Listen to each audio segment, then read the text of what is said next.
Okay, we're back talking about the CSC RX4.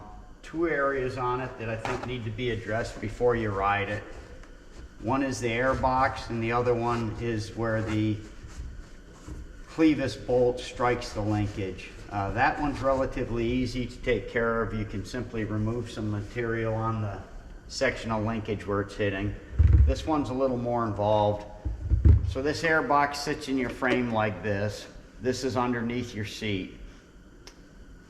This cover goes right here, and the air filter itself slides in here like a cartridge. So this is what it looks like when it's sitting on your motorcycle. Now this is a downdraft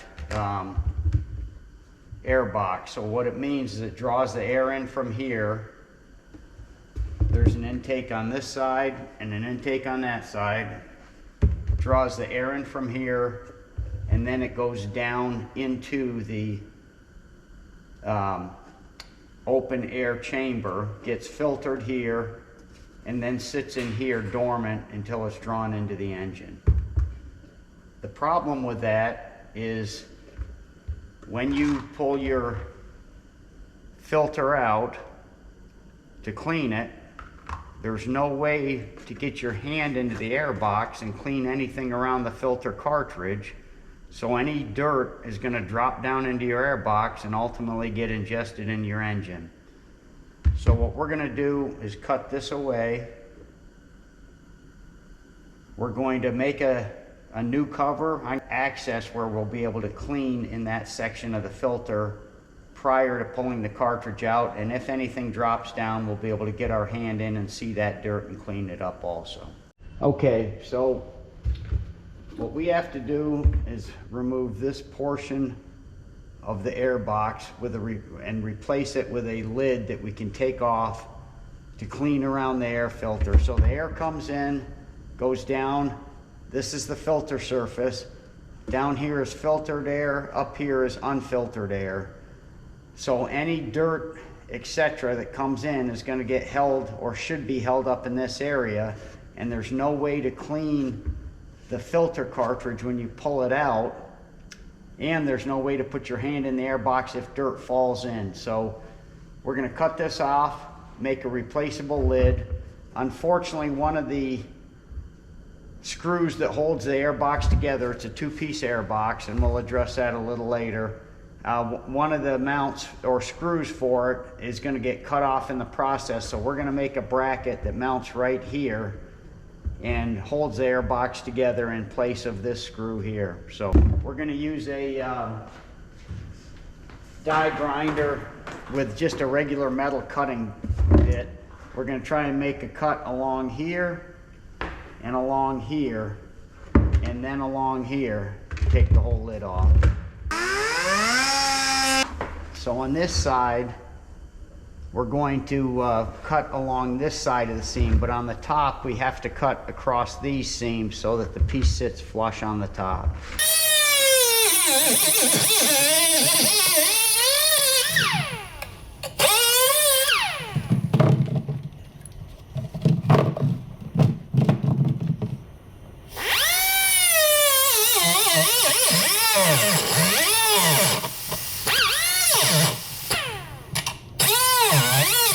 We've cut off the top of the airbox, this piece right here.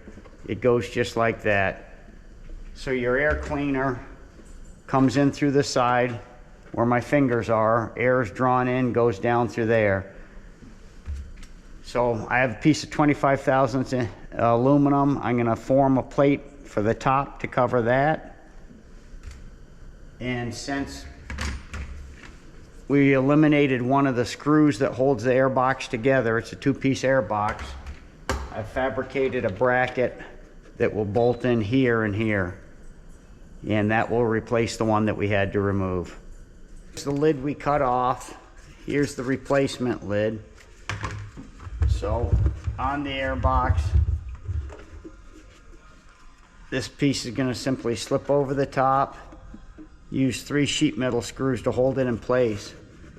Now this screw, you want to get it as close to the edge of the airbox as you can, because the frame rail for the subframe runs right across here, and if this screw is out too far towards this, then you can't get it out once it's put in the frame. And I'll get you a picture of that with it installed in the frame in a little bit.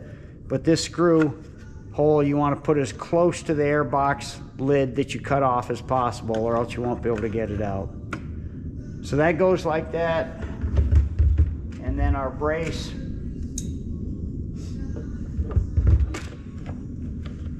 will bolt in right there, and that's what your modified airbox will look like. We're going to actually split the airbox in two, completely wash it out, and we have the two halves cleaned, split, ready to go. You can see that bracket mounted and how it's mounted in here. This is how your air filter actually goes in. When you slide the filter in through the side of the frame, or I'm sorry, through the side of the airbox underneath the frame rail, that's what your air filter looks like when it's actually inside the cage. So air comes in through here. This is the cover we've made to go on here. Air comes in through here, so this is going to have some dirt and debris. That's what you have to make the cover for, so you can get your hand into, clean this area, and then when you take the filter out, you'll be able to get to any dirt that might drop down in the airbox. So once the filter's out, any dirt can fall in here. If you can't take that top off, you can't get your hand in to clean anything. So that's why we made the removable top, this piece. So while I've got these apart, there's another area that I'm going to address. I don't know if it needs to be done or not, but I'm going to do it since I have them apart.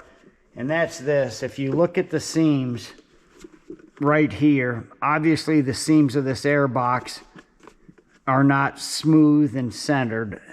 It looks as if the seams are pulled away from one another. And my concern is that the airbox isn't sealing in those areas. So what I'm going to do, what they have is a raised lip right here that is supposed to go into this insert and put pressure on it so no dirt can get past. I don't know if it is or isn't. Since I have it apart, I'm just going to put a small bead of silicone all around this exterior portion and then put the two halves together. I should never have to take the airbox apart again now that I have the lid taken care of, and the reason I split it in the first place was to clean it out from the debris from the lid. So, okay, so you can see I've put a small bead of silicone in where that rubber strip comes from the factory originally. I'm now going to put the two halves together, and this little ridge should push into the silicone and make sure the airbox is completely sealed. So you can see some silicone pushing out in those two gaps that the original airbox had. So hopefully everything is sealed now, airtight and watertight. The airbox, it's these black plastic screws. When I say plastic, I mean they're threaded for plastic, not that they're made out of plastic. Okay, we're back. We have the airbox assembled. Hopefully you can see and understand why we made the modifications we made. This is the bracket that replaced the one we cut off. So the airbox is completely assembled and sealed. This is your air cleaner. So this sits in the motorcycle like this. This plate goes over the side of it right there. You take that plate off and you pull this out from the side of the motorcycle. So looking down on it, your dirty air is coming in here. As you pull this out, inevitably some dirt or something's going to fall on there. That's why we made this top cover. So you can take this off. When you pull that cartridge out, if it's dirty, you can get your hand in there and clean it so it doesn't get sucked into your engine. Quick thing on the air filter. The air filter on my motorcycle came with what appears to be regular motor oil. That is not the correct oil for a foam air filter. And I've seen this happen a lot with all different brands. do yourself a favor, clean your air filter well. Once it's dry, buy a good grade of foam filter oil.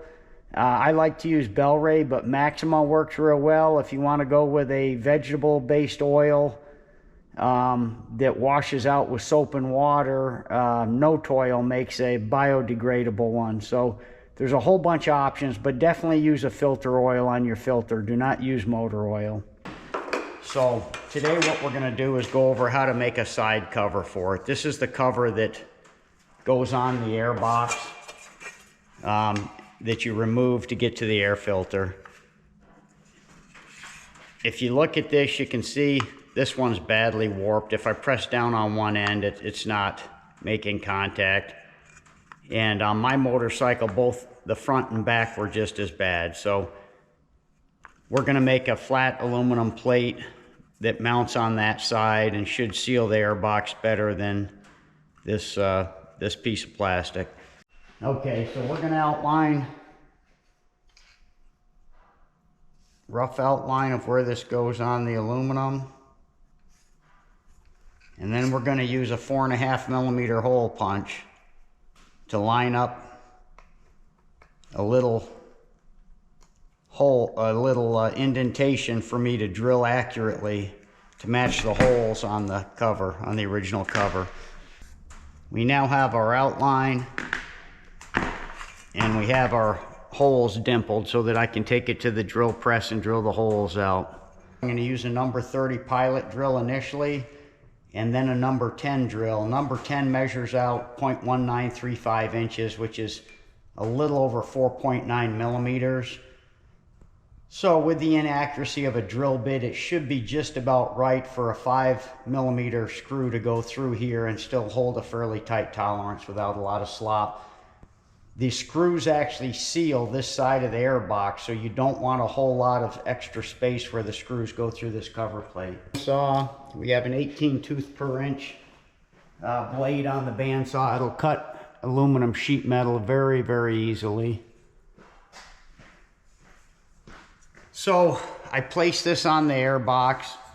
The lower portion of the Airbox here has an indentation molded in it where you can't go below this or else it'll be held up off of the surface. It won't stay flat. Up on the upper top, you can make this plate the same height as where these screws go, but on the bottom portion, it has to be down in this range or else it'll be lifted due to a curvature in the Airbox. They have a recess for just this screw.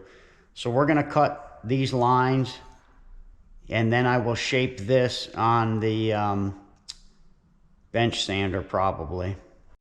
Okay, so there's the finished product.